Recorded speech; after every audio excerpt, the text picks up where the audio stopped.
MTL! Maganda tayong lahat! And Mommy G Fortes is here to cook some banana bread. Okay? So, kumuna yung water. So, I have here 6 pieces of frozen bananas. Yung mga hinog na. Ayan. And then, of course, imasa nyo to. I have 2 blocks of butter, and then soften it. Lagay natin dito. So, magagawa po ako ng banana bread. Mommy G's banana bread. Ayan. This one, in the trash. Yan. Tapos, itong ating ay handa na. Yan. So, meron po akong 12 pieces of bananas. Liniser ko po yan kasi sayang. Ano ko lang. Okay, yung ating mixer. Get ready. Luto-luto tayo ng banana bread. And then, lagay po natin yung 2 blocks of butter. Yan. Lang at ano. Yung spatula. Yan. So, next is, kunin natin ang measuring cup. And then, ang ating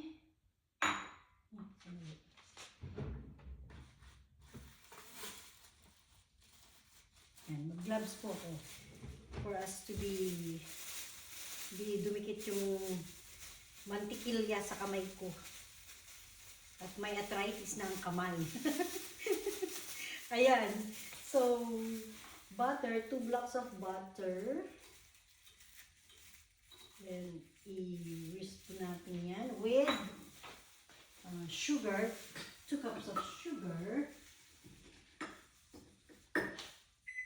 Yan. Kung gusto niyo hindi masyado matamis, yan. Then, lagyan po natin ng ating, i-mix muna natin ng butter and sugar. Then we add 4 eggs. 4 eggs. Ayan. Ang ating 4 eggs. Isa-isa natin bitakin. Dahan-dahan lang at para hindi maihalo ang shell. So 4 eggs. 4 eggs.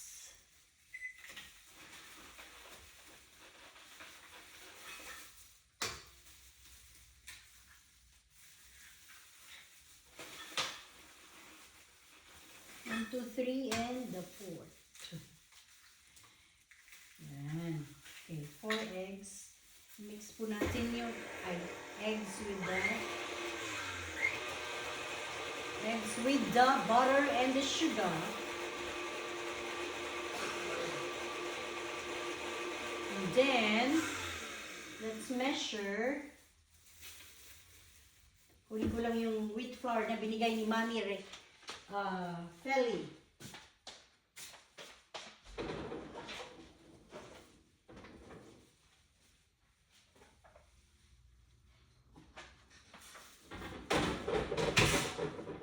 Ito po yung wheat flour na binigay ni Mami Feli sa akin.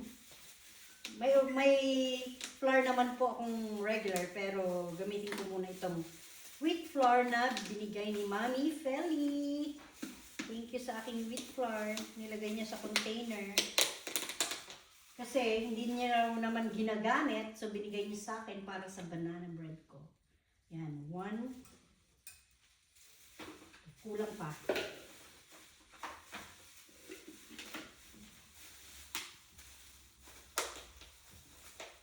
So yun gift for Mami. Mami Feli.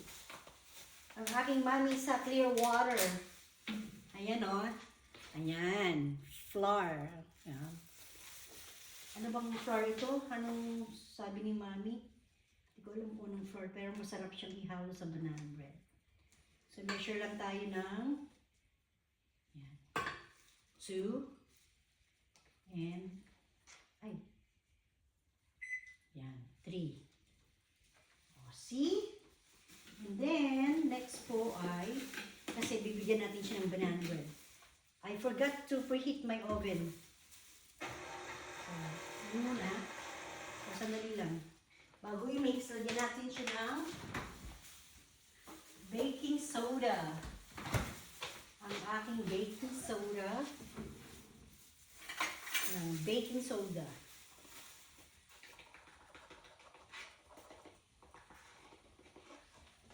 So, 1, 2 baking soda. And of course, ang ating vanilla extract.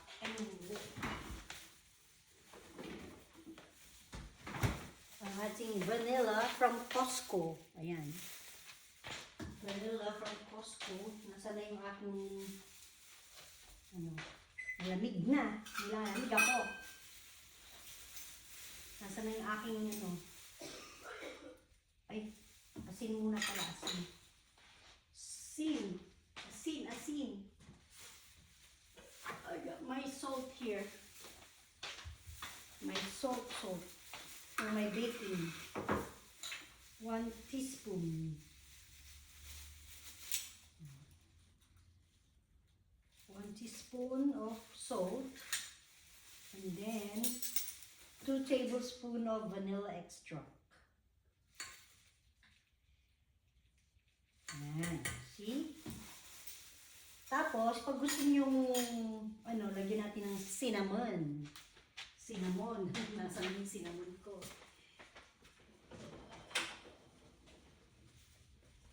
Let's put cinnamon. Ito ang cinnamon.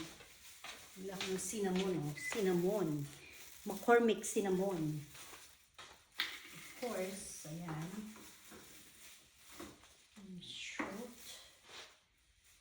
Lagyan natin siya ng cinnamon para Hindi ko alam kung lalagyan ko ng nuts. May nuts naman ako dyan. Lagyan ko nga ng nuts. Maiba naman. 1 tablespoon. Tama na yan. 1 tablespoon of cinnamon.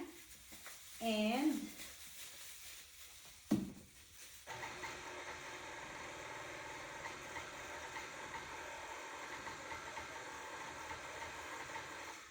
then ang ating milk.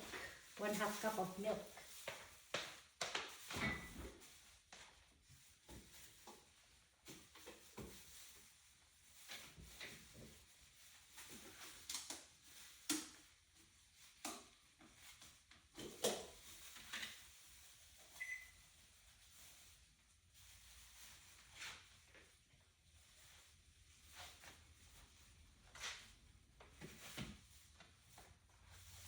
Okay, 1/2 cup of milk.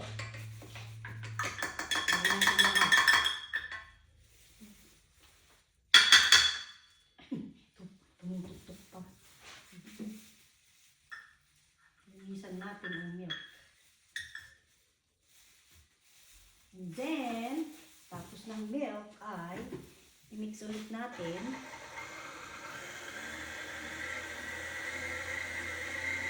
Ayan.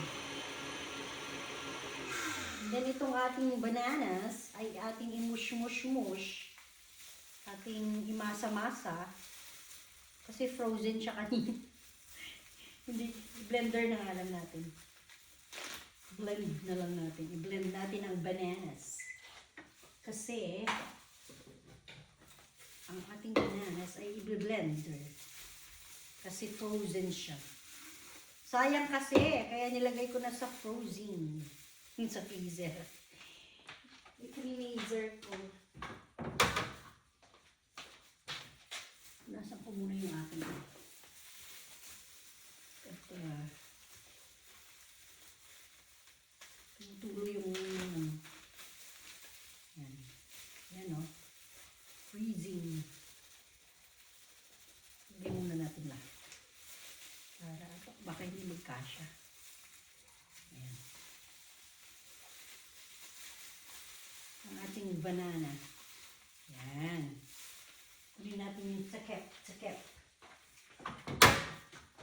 Yung takep. Then, ginagamit natin ang ating NutriBullet.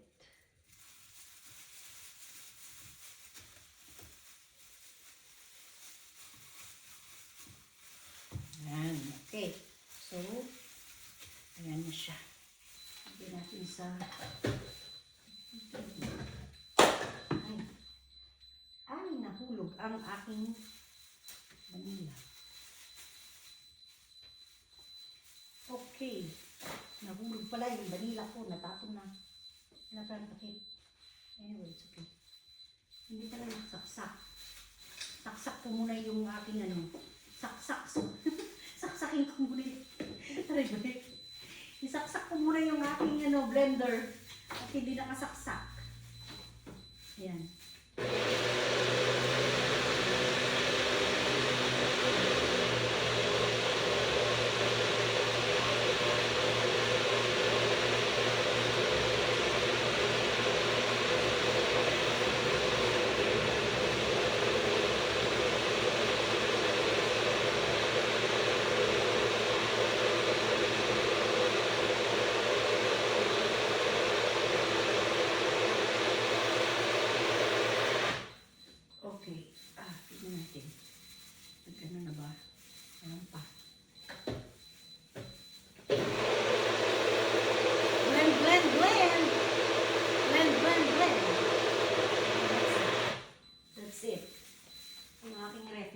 Bukas. Tumutunog. Okay. Yan na. Tapos. Ngayon, hindi ko mabuksan. Dahil sa gloves ko. At malamig ang kamay ko. Malamig yan.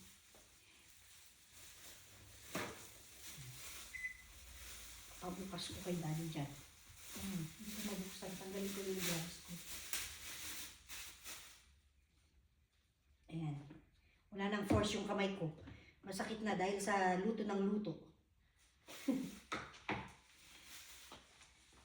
Ay. Nahulog yung aking vanilla. Ayan. So itong, ayan, na-mix na yung aking banana, frozen bananas.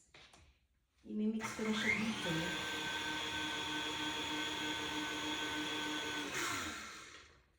So, isasabay na natin dito sa ating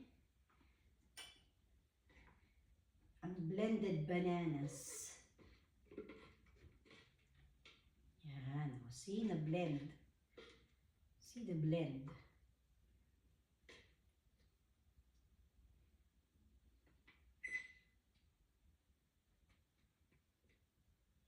Okay. And then,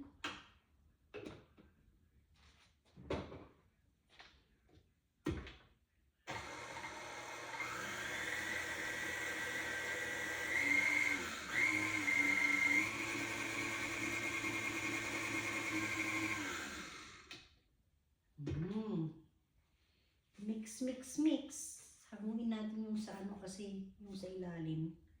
Gusto nating maano yung kanyang. Then if you want to put some nuts, kasi ngayon, ito lalagyan ko siya ng nuts para maging nuts. Huwag naman tayo maging nuts. Crazy nuts. Sandali lang, kukuha lang ako ng ng aking nuts. Any nuts you want to put.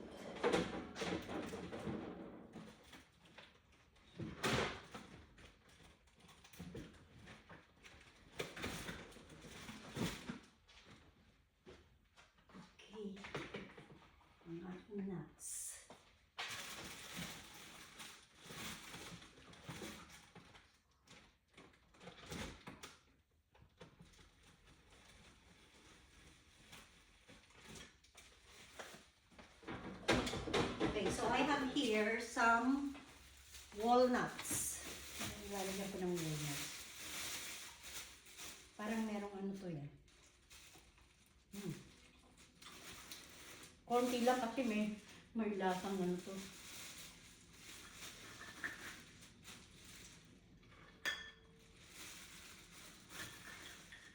Nuts. Mix natin. Konti lang.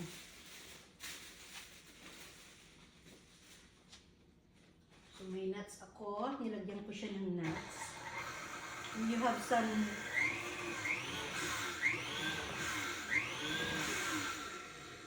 okay na. Ay, preheat the oven.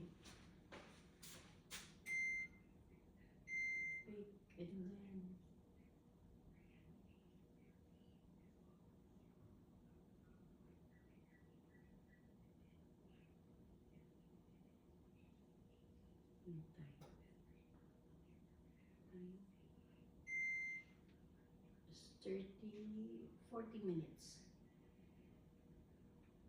Okay, let's start. 350. Preheat natin ng 350. And then, na-mix na po yung ating butter.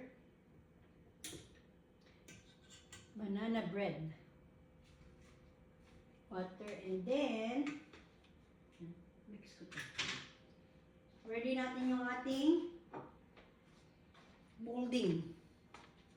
Banana bread molding. May cinnamon and then may nuts itong ginawa ko. Pero yung kay Mami, may nauna na. May nauna kong batch, plain siya, plain banana. Ito may nuts. So, lagyan ko muna ng wala akong pan spray. So,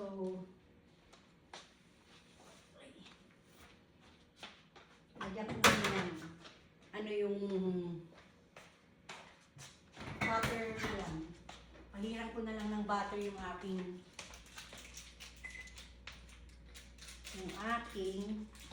kasi wala akong, dapat pan spray, wala akong pan spray. Para hindi siya dumikit sa gilid. This is my banana bread. Ayan. Tama na siguro yan. Yan, mix na. Wala ba akong nakalimutan? Wala na. Kasi nasa isip ko na yung aking ingredients. Hindi ko na kailangan lagi na akong gumagawa ng banana bread. So, ilalagay natin siguro mga yan.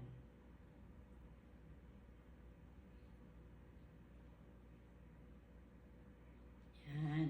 So, yung kumbaga yung 3/4 ng pan, ayan siya. Ayan, pakita ko sa inyo. 3/4 kasi umuk pa.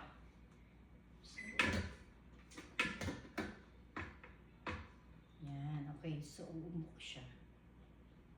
That's it. And of course, lagyan natin yung may kalat. Okay, preheat lang natin yung yung oven ng 350.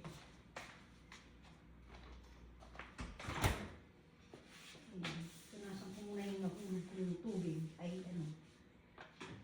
And of course, what's next? Hintayin natin yung oven. And then, kala mo naman. And then, may isa pa. But I need to wash the other one kasi pinaglutuan ko na kanina. Dali lang. Mag-gloves ako kasi may arthritis ng kamay ko, mga mamis. Ang aking arthritis ay sa daliri dahil sa kakaluto at kakahugas. Mainit, malamig. Pasmado ang kamay. Ayan, wait a minute. Kaping mainit.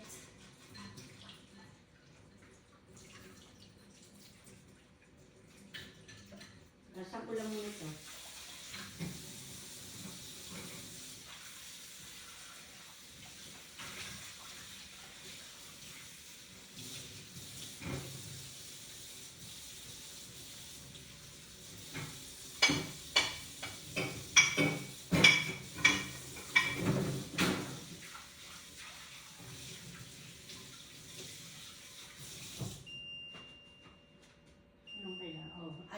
na daw. Tumutunog na, ad food na. Kita na yan.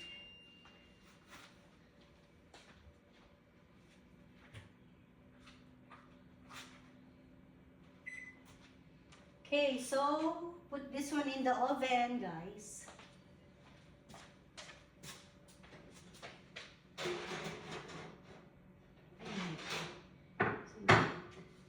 Iba yung aking.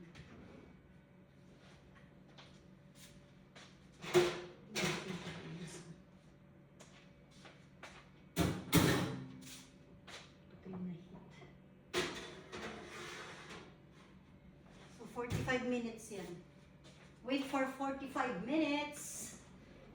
And then, ano ko ulit? Ulit ako ng ano, gloves. Para malinis siya. Kasi,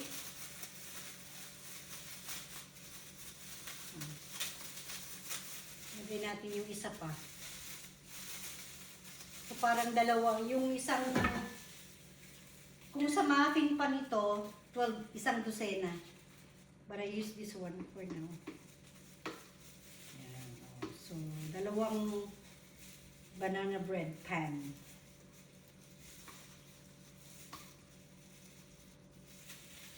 Ayan.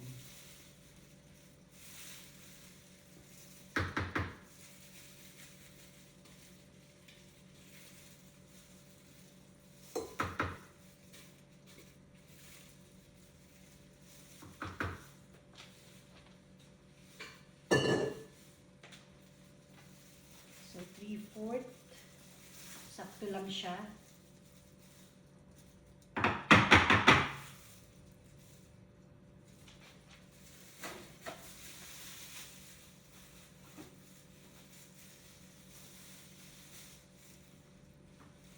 Okay. So, yun na po. At nilalagay yung isa pang... So, dalawa, yung 12 na pieces ng saging. Ito na siya. Ibibake natin. Dalawang banana.